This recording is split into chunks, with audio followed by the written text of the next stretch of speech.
Hi, I'm Megan. I'm a third year medical student studying at the University of Birmingham, and today I'm going to share my personal statement with you. 6 years ago, a single gene changed everything for my family. My cousin, approaching his 3rd birthday, was diagnosed with Duchenne muscular dystrophy. Attending appointments with him and seeing the continual contribution medical professionals have made in the journey my cousin is undertaking has fueled my desire to become a doctor.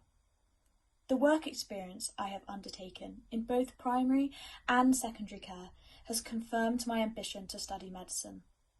Attending a home visit with the GP, the elderly woman who opened the door wore a face of grief as she came to terms with the imminent death of her husband.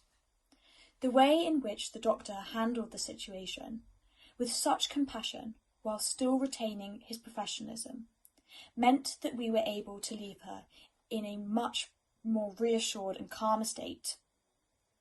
And this really inspired me. During work experience at a community hospital, I saw the quick thinking and decision-making required when a patient on the ward had a stroke.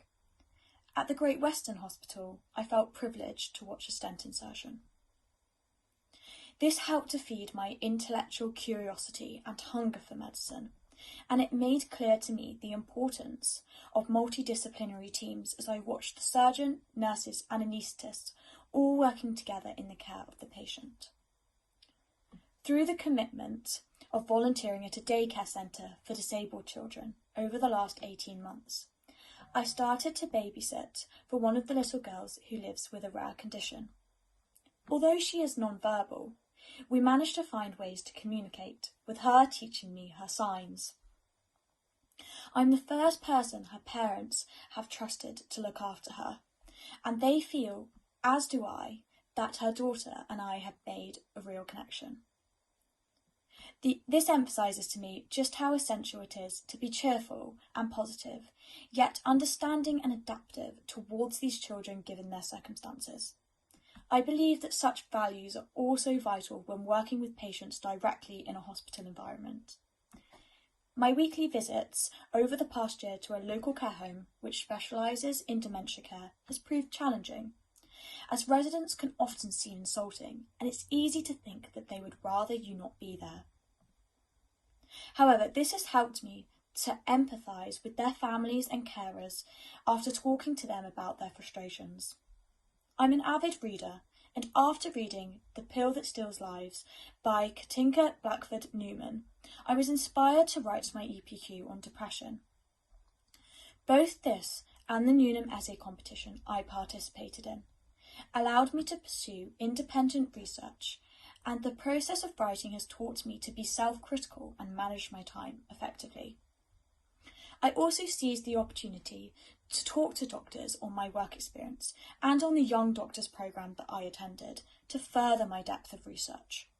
Being a doctor is a profession where I will be constantly learning, alongside the rapid growth of technology and constant new ideas, and this appeals to me greatly.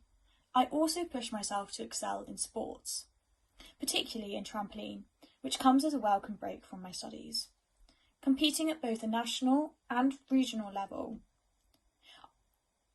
I find I am able to keep calm and perform well under pressure, as well as keeping team morale high. Accepting constructive criticism from my coaches is important in my sporting development. And similarly, listening to others is an integral part of medicine. I have shown leadership skills by being the MD of our young enterprise company, being kind yet assertive. The professor I met at John Radcliffe Hospital challenged my reasons for wanting to go into medicine, saying there were much easier professions with a much more rewarding salary. However, the discussion we had only strengthened my determination, and it did nothing to deter me. It would be a privilege to care, help, and make a difference to people's lives. And this, for me, will make my journey in medicine, no matter how difficult, very worthwhile. Thank you very much for listening.